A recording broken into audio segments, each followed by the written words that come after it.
जय हिंद दोस्तों, educational management की क्लास में आपका स्वागत है। पिछले वीडियो क्लास जो हमने ली थी उसके अंदर हमने आपको माध्यमिक शिक्षा बोर्ड के बारे में सब कुछ है वो क्लियर किया था। एक चीज़ यहाँ बताना चाहूँ, 12वीं तक यानी माध्यमिक शिक्षा की संपूर्णता के लिए स्टेट के अंदर दो प्रकार के बोर्ड काम करते हैं। एक बोर्ड जिसके बारे में हमने पिछले क्लास में पढ़ा, माध्यमिक शिक्षा बोर्ड, उसका क्या सिस्टम है भी पहले बच्चा स्कूल के अंदर पढ़ेगा यानी टीचर के माध्यम से बच्चे को पढ़ाया जाएगा, सिखाया जाएगा। वो एजुकेशन कहलाती है फॉर्मल एजुकेशन यानी औपचारिक शिक्षा। फिर बोर्ड के द्वारा उसका एग्जाम लिया जाएगा और उसे प्रमाण पत्र है वो दिया जाएगा। तो एक तरीके से रेगुलर स्टडी करने वाले बच्चों के लिए तो है माध्यमिक शिक्षा बोर्ड। इसके साथ साथ एक चीज आप और सोच सकते हैं भी बोर्ड के अंदर जो अपना अजमेर बोर्ड है उसके अंदर तो प्राइवेट स्टूडेंट भी बैठते हैं।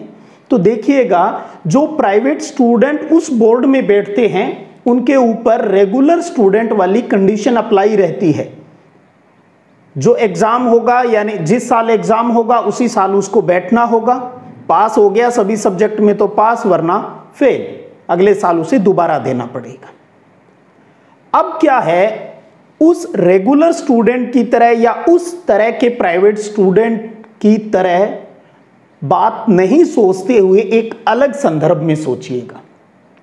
कुछ बच्चे ऐसे होते हैं जो किन्हीं कारणों से स्कूल नहीं जा पाते, या ऐसा भी है भी एक निश्चित तारीख जो उनको मिलती है एग्जाम के लिए उसके लिए वो उपलब्ध ही नहीं हो, या जो सब्जेक्ट औपचारिक शिक्षा में उनके ऊपर थोपे जाते हैं वो पढ़ना ही नहीं चाहे। तो ऐसे बच्चे पढ़ाई के लिए क्या करें? इस प्रकार के बच्चों की माध्यमिक शिक्षा पूरी हो जाए, इसी के लिए जो स्थापना की गई राजस्थान में वो है Rajasthan state open school, RSOS। तो आज का अपना जो टॉपिक है वो है राजस्थान स्टेट ओपन स्कूल। तो इसकी स्थापना, इसके संगठनात्मक ढांचे को और इसके प्रमुख कार्यों को आज की इस क्लास में समझेंगे। और आप कंपैरिजन भी कीजिएगा भी माध्यमिक शिक्षा बोर्ड क्या करता है और ये क्या करता है, तो अपने आप सारी चीजें हैं वो क्लियर हो जाएगी। बात को आगे स्टार्ट करूं उससे पहले एक इंपॉर्टेंट बात आपसे शेयर करना चाहूंगा। स्वामी विवेकानंद जी ने क्या कहा था इस प्रकार की एजुकेशन को लेकर? उन्होंने कहा था कि बालकों को सिखाना और पौधे को उगाना दोनों एक ही बात होती है। पौधा प्रकृति में विकसित होता है और हम केवल उसके विकसित होने में सिर्फ सहायता कर सकते हैं। कितनी प्यारी बात कही।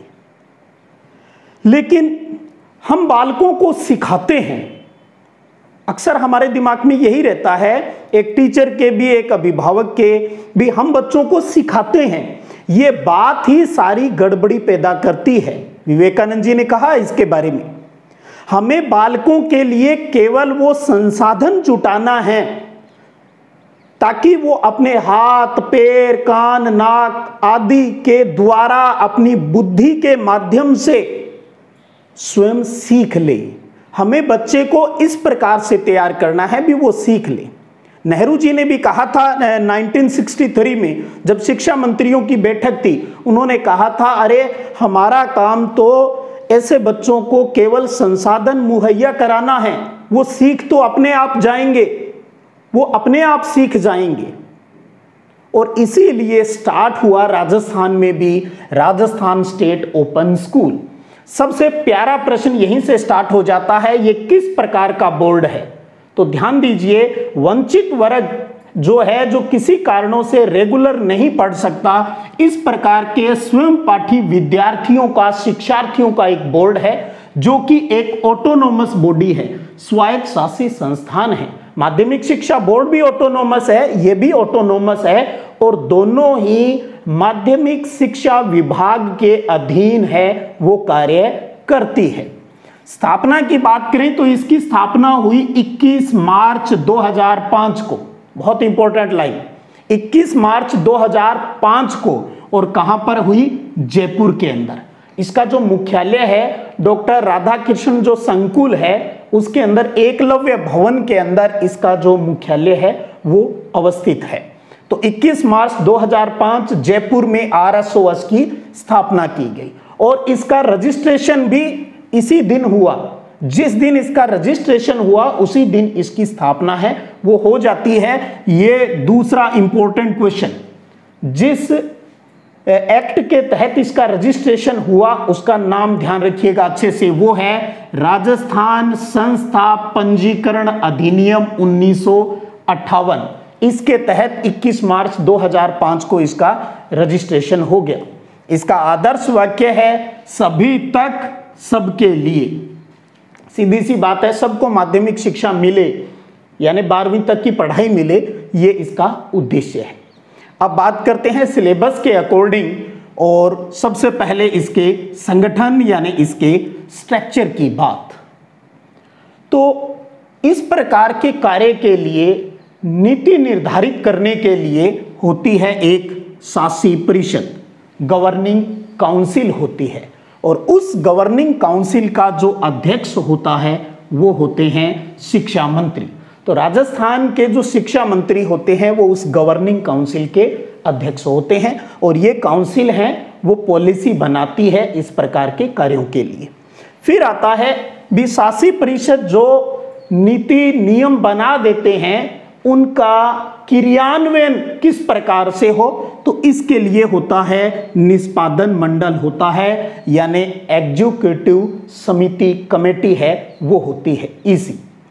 इसका जो चेयरमैन, जिसको हिंदी में हम कहते हैं सभापति, चेयरमैन की हिंदी सभापति होती है, ध्यान रखिएगा, वो होते हैं प्रमुख शासन सचिव, अर्थात सिंपल भाषा में बात करूं तो शिक्षा सचिव, जो कि IAS अधिकारी होता है। तो प्रमुख शासन सचिव स्कूल और संस्कृत शिक्षा के होते हैं, वो इस एग्जीक्यूटिव कमेटी के चेयरमैन होते हैं, सभापति होते हैं। तो इसका काम है इसको आगे क्रियान्वित करवाना। तो ये दो बड़ी जो कमेटी है वो होगी। इनके अंडर में फिर होते हैं एक डायरेक्टर साहब, निदेशक होते हैं जो कि RAS अधिकारी होते हैं। इनके अंडर में सचिव होते हैं, सेक्रेटरी होते हैं, उप सचिव भी होते हैं, लेखाकार, पूरा एक ऑफिस होता है आगे तो। और साथ में इस RSOS के 9 अनुभाग काम करते हैं इसके अंडर में। तो वहां पर होते हैं अनुभाग अधिकारी, और उन अनुभागों की जो संख्या है वो टोटल 9 है। और जो अनुभाग अधिकारी है उनके पद का जो नाम है वो सहायक निदेशक होते हैं। तो वो 9 अनुभाग कौन कौन से हैं आप देख लीजिए, और इनके नाम से ही ये क्लियर हो जाता है, जो नाम वो ही काम। तो ये काम भी हो गया। एक है परीक्षा अनुभाग, यानी परीक्षा संबंधी काम करेगा। अकादमिक अनुभाग है, लेखा शाखा है, प्रकाशन और वितरण अनुभाग है, मूल्यांकन अनुभाग है, गोपनीय अनुभाग है, MM या SSS है, यानी मार्कशीट और माइग्रेशन वाला जो काम देखते हैं, प्रशासन और संस्थापन अनुभाग है, और 9वां है सामान्य और कंप्यूटर अनुभाग है। तो ध्यान रखिएगा, राजस्थान स्टेट ओपन स्कूल के टोटल विभाग अनुभाग कितने हैं, उनकी संख्या 9 है। तो नाम से ही अपने आप इनके काम हैं वो यहाँ पर क्लियर हो रहे हैं। बाकी इनके बारे में आपको जो नोट्स मिलेंगे नीचे, PDF लिंक जो है वहाँ से भी आप इनके बारे में थोड़ा विस्तृत है वो देख लीजिएगा। वैसे कोई विशेष बात है नहीं भी जो आपको यहाँ याद रखने की आवश्यकता हो। तो ये हो गया संगठनात्मक ढांचा। अब आपको ध्यान में रखना है स्टेट ओपन की प्रमुख विशेषताएं, या यूं कह ले भी इसके प्रमुख काम क्या है, उनके ऊपर बात कर लें। तो वही जो माध्यमिक शिक्षा बोर्ड करता है, 10वीं 12वीं के पेपर लेता है, लेकिन उसके पास और भी बहुत सी जिम्मेदारियां हैं, और यहाँ इसका काम बोर्ड के पेपर करवाना है, जो कि इनके पास जो रजिस्टर्ड बच्चे होते हैं वो। तो ये करता है 10वीं और 12वीं परीक्षा का आयोजन करता है। और 10वीं और 12वीं दोनों क्लासेस की बात करें तो इसके पास 38 सब्जेक्ट उपलब्ध है दोनों के, जिनमें 17 10वीं के और 21 12वीं क्लास के अंदर सब्जेक्ट उपलब्ध होते हैं। उनमें से बच्चा कोई भी 5 सब्जेक्ट है वो ले सकता है। यही बात आगे है भी 10वीं के जो 17 सब्जेक्ट है उनमें से न्यूनतम 5 सब्जेक्ट ले सकता है 10वीं क्लास के अंदर। यहाँ एक चीज बहुत विशेष है भी, जैसे कोई बच्चा गणित और अंग्रेजी नहीं पढ़ना चाहता तो वो यहाँ पर छोड़ सकता है उन दोनों सब्जेक्ट को, कोई दिक्कत नहीं। जबकि माध्यमिक शिक्षा बोर्ड के अंदर 10वीं क्लास का बच्चा ऐसा नहीं कर सकता, यहाँ कर सकता है और अधिकतम 7 सब्जेक्ट ले सकता है, अधिकतम 7 और न्यूनतम 5, और कम से कम 5 लेने। अगर 7 भी ले लिए, अगर वो 5 सब्जेक्ट क्लियर कर लेता है तो उसे पास का सर्टिफिकेट है वो दे दिया जाता है। 12वीं के अंदर टोटल इसमें 21 सब्जेक्ट है और वही सेम बात, कोई भी अपनी चॉइस के 5 सब्जेक्ट है वो लेने होते हैं। उसका एक क्राइटेरिया है, वो जो फॉर्म भरते हैं तो सब क्लियर हो जाता है और अधिकतम 7 सब्जेक्ट है वो बच्चा ले सकता है। अब एक बात और है यहाँ पर, कितनी एज का व्यक्ति इस परीक्षा को दे सकता है? तो ध्यान रखिएगा, मिनिमम एज तो है इसकी लेकिन मैक्सिमम एज नहीं है। 80 साल का डोकरा भी ये पेपर दे सकता है, समझिएगा। तो देखिएगा, न्यूनतम आयु की बात करें, यहां सिर्फ न्यूनतम आयु 10वीं क्लास के लिए है 14 साल और 12वीं क्लास के लिए है 15 साल। मिनिमम एज है, मैक्सिमम एज है वो ओपन है, कोई भी एग्जाम दे सकता है। अब इसकी एक और खासियत इस परीक्षा की जो 10वीं और 12वीं की यहां पर होती है, ये परीक्षा स्टूडेंट 5 साल में 9 बार दे सकता है। अर्थात परीक्षा जो सिस्टम है उसका वो बहुत ही लचीला है। ये इसकी सबसे बड़ी खासियत है जो कि माध्यमिक शिक्षा बोर्ड में ये नहीं है। माध्यमिक शिक्षा बोर्ड में यानी 5 साल में इसे अपनी क्लास कंप्लीट करनी है और 5 साल में उसे 9 मौके मिलते हैं। इसका मतलब ये हो गया, ये परीक्षा 1 साल में 2 बार आयोजित की जाती है। जब आपका शेड्यूल सेट हो तब ये पेपर है वो दे सकते हो। और इसकी खासियत 5 सालों में हो सकता है एक बच्चे ने 5 पेपर दिए पहले साल, लेकिन उसके 2 पेपर क्लियर हो गए और 3 पेपर क्लियर नहीं हुए। अब अगली बार क्या करेगा वो? तो जो पेपर क्लियर हो जाते हैं उन्हें दोबारा देने की जरूरत नहीं होती, वो नंबर हैं वो उसके वहां पर जमा हो जाते हैं। जो लास्ट में जब उसका सब कुछ क्लियर होगा तो उस टाइम उसकी मार्कशीट में वो नंबर आ जाते हैं। ये सुविधा माध्यमिक शिक्षा बोर्ड के अंदर नहीं है। तो देखिएगा, उत्तीर्ण विषयों के प्राप्तांक जिनको क्रेडिट कहते हैं, उन प्राप्तांकों को जुड़ने की सुविधा है इस प्रकार के बोर्ड के अंदर। और 1 वर्ष में 2 बार परीक्षा है वो आयोजित की जाती है। अपनी स्वेच्छा से जब आप देना चाहें दे सकते हैं। और विद्यार्थियों के लिए इसके अंतर्गत पर्सनल कांटेक्ट जो आयोजन है वो भी होते हैं, व्यक्तिगत संपर्क शिविरों का भी आयोजन होता है। पहले साल में 1 बार होता था, अब आजकल साल के अंदर है वो 2 बार इस प्रकार के कार्यक्रम रखे जाते हैं ताकि बच्चे को किसी प्रकार की कोई समस्या होती है तो वो उनको क्लियर है वो कर सकता है। इसके बाद बात आती है भी स्टेट ओपन बोर्ड की तरफ से कुछ प्रोत्साहन पुरस्कार दिए जाते हैं। यहाँ पर हो सकता है कईयों को जब ये क्लास देखेंगे तो थोड़ा कन्फ्यूजन लगे, लेकिन जो बात है पहले वो मैं क्लियर कर दूंगा। आप आगे पहले इसको कंप्लीट कर लीजिएगा ताकि आपका कंसेप्ट क्लियर हो जाए भी। अगर आपका पूर्व में कहीं पढ़ा हुआ है तो उसमें और यहाँ पर आपको क्या कोई कंट्रोवर्सी लग रही है या नहीं लग रही है, क्योंकि मेरा ये काम भी है भी जो ऑथेंटिक बात है वो मैं आपको क्लियर है वो कर सकूं। तो जैसे माध्यमिक शिक्षा बोर्ड के जो टॉपर बच्चे हैं उनको भी स्कॉलरशिप मिलती है कई तरह की, और आपको पता है लड़कियों को तो जो 75% से अधिक होती है बोर्ड के अंदर, माध्यमिक शिक्षा बोर्ड के अंदर 75% से अधिक वाली बच्चियों को बालिका शिक्षा फाउंडेशन की तरफ से गार्गी पुरस्कार है वो दिया जाता है। 10वीं में गार्गी पुरस्कार और 12वीं के लिए बालिका के लिए विशेष प्रोत्साहन, जिसको हम सीनियर गार्गी भी बोल देते हैं सामान्यतः, तो वो पुरस्कार दिए जाते हैं जो कि बसंत पंचमी के अवसर पर दिए जाते हैं। ये जो प्रोत्साहन पुरस्कार जो दिए जाते हैं ये भी जिस दिन गार्गी पुरस्कार दिए जाते हैं उसी टाइम है वो साथ में ही इन बच्चों को दे दिए जाते हैं। और ये पुरस्कार जिनको मिलता है उसकी पहली बात तो आपको ये पता होनी चाहिए, प्रथम प्रयास में, यहां आपको पता है ना 9 प्रयास मिलते हैं एक बच्चे को, 9 अवसर मिलते हैं, लेकिन यह पुरस्कार केवल उसको मिलेगा जो पहले प्रयास में न्यूनतम 60% अंक प्राप्त कर ले।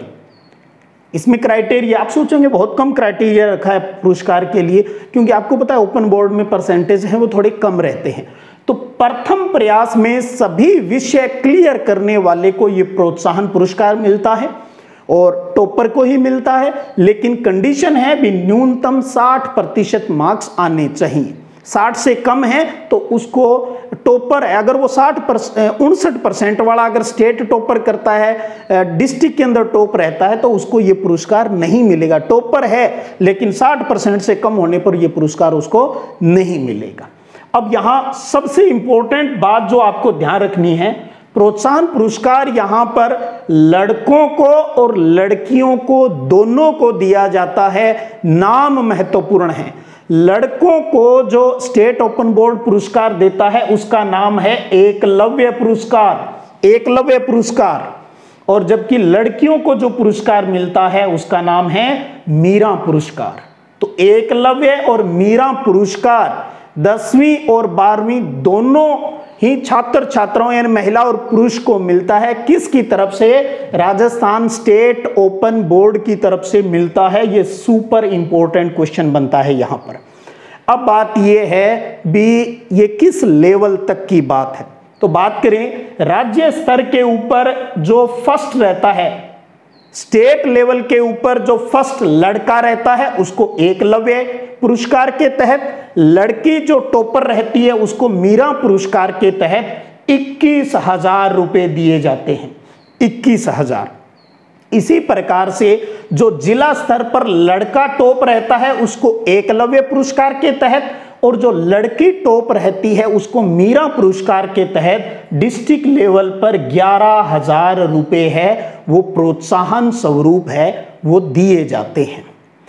अब क्या बात है, अब तक की बात करें या आपने जो पढ़ा है, आपने हो सकता है ये पढ़ा हो भी स्टेट लेवल पर 3 को दिया जाता है और डिस्ट्रिक्ट लेवल पर भी 3 को दिया जाता है। जो भी आपने सुना है सही सुना है। ये बात 2021 में हमारे तत्कालीन शिक्षा मंत्री गोविंद सिंह जी डोटासरा ने शासी परिषद की बैठक जो ली थी उसके दौरान ये बात कही थी।